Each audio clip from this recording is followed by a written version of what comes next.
Red Rocker, Sammy Hagar here. We are in Sausalito, California. Some of the greatest bands in the world have recorded at this studio, and I'm about to talk with one of my dear friends from one of the greatest bands in the world, Mr. Neal Schon of Journey. Mr. Journey. Neal. Hey, Sam. How's it going, What's up, buddy? brother?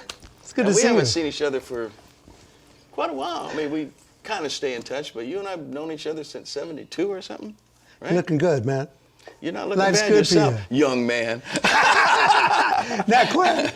Neal and I usually argue about who's the oldest. But Neal, you came here like to play with Clapton or something. I want you to tell me this story because I don't know the story as long as I've known you. Didn't you come here to San Francisco to play with Clapton and ended up playing with Carlos Santana or something when you were 14? Well, I didn't come here to play with him. I mean, that was a dream. I didn't know that was even going to happen. But, you know, I moved out here from New Jersey with my folks when I was 7 and got situated down in the peninsula in San Mateo. And by the time, you know, I started playing guitar at 10, 12, you know, I was like dug in deep to the blues and all the coolest blues players in the world, like B.B. and Albert and, you know, Buddy Guy. The whole and King family. Buddy Waters, the whole thing, all the Kings. Yeah. And then, you know, the British invasion that we were all taken by, you know, Clapton and Hendrix, just kept adding to the repertoire and sticking more stuff in my pocket as I heard it. And I was, funny enough, I was mixing like all my favorite Clapton stuff with Hendrix and Beck and the old blues cats. And so Jackie Villanueva, you know Jackie, yeah, right? Yeah. The guy was trying to sign me up for life, and my dad wouldn't sign the contract. Right? How old were you at this time? I was 13. And I was really pissed off at my dad at the time because Wow. I thought he was going to give me a big break, but it was actually a really shitty contract. Oh, you better. And he wanted to own me for life, and so I thanked him way later. But Jackie, I met Jackie there because Santana had just recorded their first record there at Crocio Studio, and so Jackie started taking me up to the city and introducing me to all the club owners. You know, Keystone Corner, Elvin Bishop. He introduced me to Elvin, and I started playing with Elvin all the time. And, you know, I went up and down Broadway, played the El Matador. One night, Gabor Szabo, you know, I'd never heard of him before, but Carlos was a big fan. This is after I was hanging with the guys for a bit, and he says, Gabor's playing, and we're going to go down there and jam with him tonight. So I go walking in the Matador, and the guy's like, how old's that guy? Okay, you got to stay in the basement. So they make me stay in the basement, and then I could come up and jam, and then they'd, you know, go back to the basement and go back out the back door and don't drink anything. I don't want to see you drinking water, Coke, nothing. I can't believe it. At 13, 14 years old, you're playing with, you know, Carlos Santana, Elvin Bishop, guys like that. So 2.5, 3 years hanging around jamming with a guy like Carlos Santana. You're like 14, 15, 16 years old now. I just can't understand. I've known you forever. I've played with you a million times, and you don't play anything like Carlos. I can't believe that he didn't rub off on you. I mean, you're a great musician. I'm not saying that. I'm saying that, but, you know, most guys would have, I would think you would be more of a Carlos kind of player. I mean, you're a melodic shredder. Carlos just a melodic. Carlos, his I don't melodic hear Carlos side, in your playing. I don't. You know, him and I really, you know, to this day, we mix together really well when we play because his melodic side rubs off on me and my fire kind of rubs off on him. And we both, you know, have a lot of fire in a different way. But when we play together, we like it's like a good intermingling, you know. Yeah, no, I've seen you on that last reunion thing you did in Vegas where you guys played together. It was cool. You can see the, you know, the thing. That's the only time I saw you slow down enough and be more melodic. I mean, in Journey, you played those great melodic solos, but in between those beautiful 3 or 4 line melodies, then you shred, and then you melodies, and then you shred, and it's really a unique style. I mean, anybody That's that kind of, I don't know knows why, how, but it's your style. It's that like, has become my style, and you know, I like to play. I like to play a lot, and I like to play less too. Yeah. You know, it depends what you're singing. You know, I always like to play for the song. You know, and if you're singing a great melody, if I'm to take off from a high note you're hitting, I'm gonna take off from that note I wanna carry. Journey, 9 lives, Neal. Do you feel like the luckiest son of a bitch on the planet, or I why? do, actually, yeah. I'm glad to hear you say that. I've been so fortunate, like yourself, to be able to do what I love to do and make a great living at it. You know, Not too many people do that, and Longevity. That's what I I'm had talking no about. clue that we'd still be around right now. We're getting ready to do one of the biggest stadium tours and big shows with Def Leppard coming up this summer, and things keep on escalating. Even since we rebuilt close to 2 decades ago. Why do you think that is? I think that the songs, I think we got some stuff right, man. And when you write the song right and you make the right record, it's embedded in cement. And so like those, it's not going away. I mean, I can't even get away from it on the radio. My wife loves it and I just like punch it to another channel, Nah, hey, it's honor. It's really an honor to have longevity in this business and and like you said, to come back and almost be bigger than you ever were. Now that's like, it's mind blowing to me. I've seen it, I've watched it. I watched you try different singers and some work, of course, Arnell, killing it. I mean, there's no question about it. The guy blows my mind because I heard him singing at your wedding backstage. He started singing all these old standards like Nat King Cole and stuff. Right. And I'm going, what the hell is this guy's like some kind of freakazoid? He's just a great singer. I mean, when a guy can sing like that, and it sounds like he can channel that sound and everything of Steve Perry. I mean, Steve, I've not heard Steve, and I hear he's got a record coming out. And I'm looking forward to hearing it because there's one thing, that Steve is always going to have, even if he doesn't have the high range, he's going to have soul. And, because that's embedded in him. He's got tone, yeah. And he's got that Sam Cooke. I mean, him and Sam Cooke have the same birthday, for Christ's sake. Whoa. I know, it's Really? crazy. Yeah. Oh, I didn't know that. Well, there you go, man. But I'm looking forward to hearing Perry again. No, me too. There's a lot of people that miss him. He set the bar so high that, he's not doing it now either. But don't you get tired of playing too?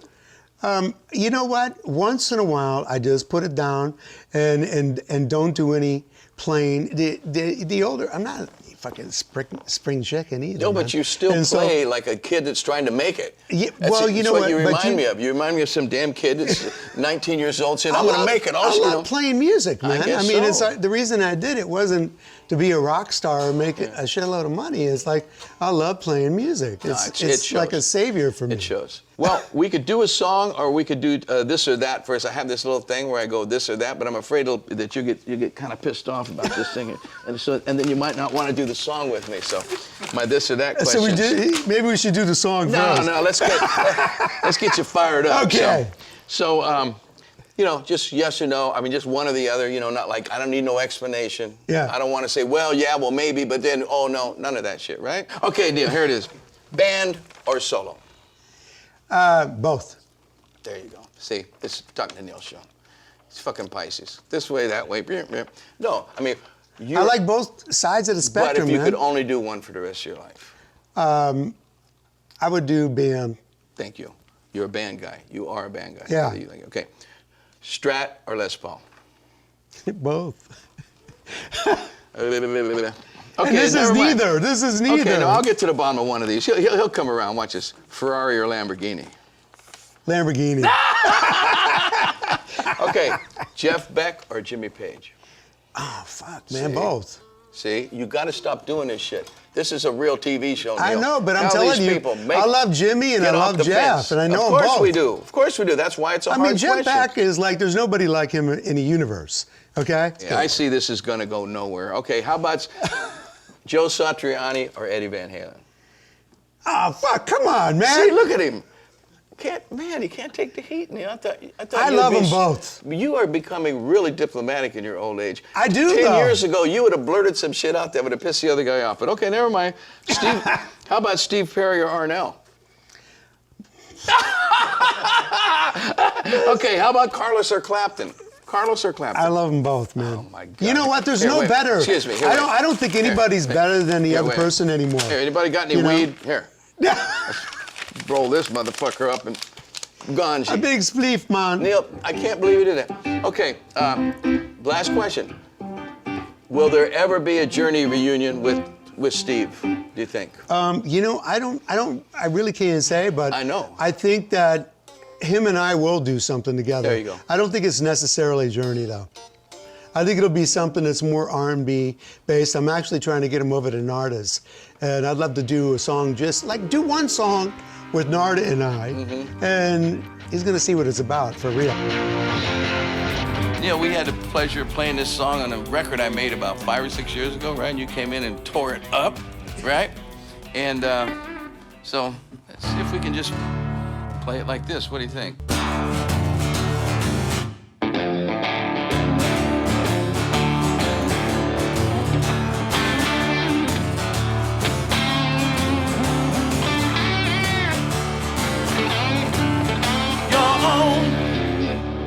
Personal Jesus, someone to hear your prayers, someone who cares. Your own personal Jesus, someone to hear your prayers, someone who's there. Oh, baby. Feelings unknown and you're all alone with your flesh and bone by the telephone. Lift up the receiver, I'll make you believer. Take second best, put me through the test. Things on your chest, you need to confess. I'll deliver, you know I'm a forgiver.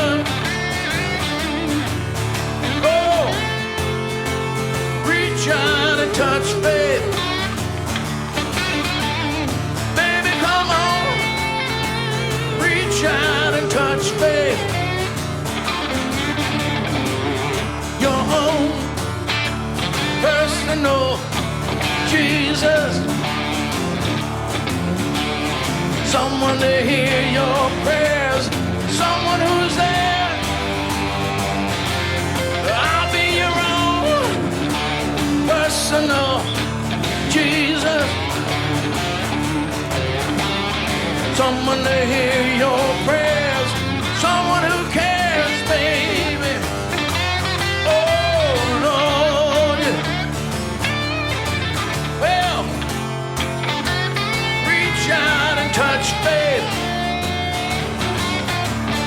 Baby, come on, reach out and touch faith.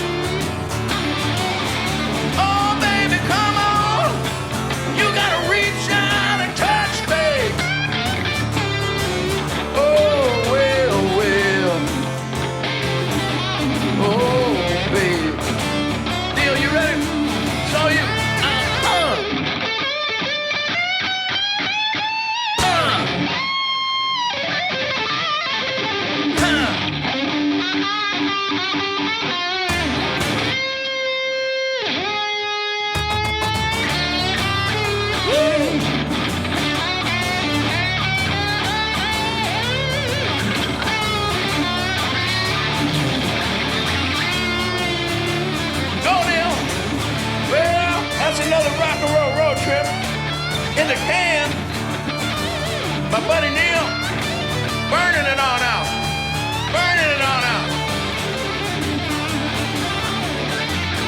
Hit the wow, man. Well, you gotta reach out and touch faith. Come on, reach out and touch faith. Well, baby, you gotta reach out and touch faith. Oh, baby, come on. Reach out and touch faith. Your own personal Jesus. Your own personal Jesus. Jesus. Oh. Wait a minute.